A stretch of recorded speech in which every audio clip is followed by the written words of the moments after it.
राज्य में बढ़ते बिजली के दामों को लेकर विदर्भवादी संगठन ने आक्रामक रुख अख्तियार कर लिया है।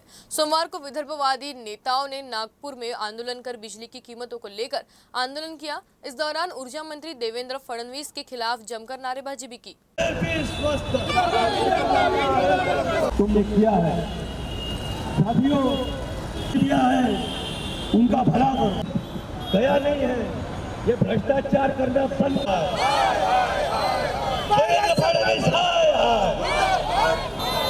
पुणे, मुंबई, नाशिक इथे तो जाऊन नोकऱ्या करत आहे आणि इथला रोजगार युवा आणि शेतकरी सुद्धा त्याला सुद्धा ते आत्महत्या करायला मजबूर इथे ते होऊन राहिले। आमची मागणी हीच आहे की विदर्भात वीज तयार होऊन सुद्धा इथले युवा पलायन करत आहे।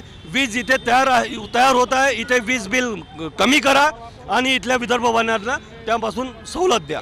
आमचं एकच म्हणणं आहे, वीज इथून वहन करून तुम्ही मुंबई, पुणे, गोवापर्यंत घेऊन चालले आहे आणि त्याच्यानंतर वीज आम्हाला महाग देतात। तो वहन आकार 1 रुपया 17 पैसे जो आहे तो वहन आकार तुरंत इथून मुक्त करावा, विदर्भाच्या जनतेला त्याच्यातून मुक्त करावा आणि विदर्भाच्या जनतेला म्हणजे राहत द्यावी अशी आमची मागणी आहे।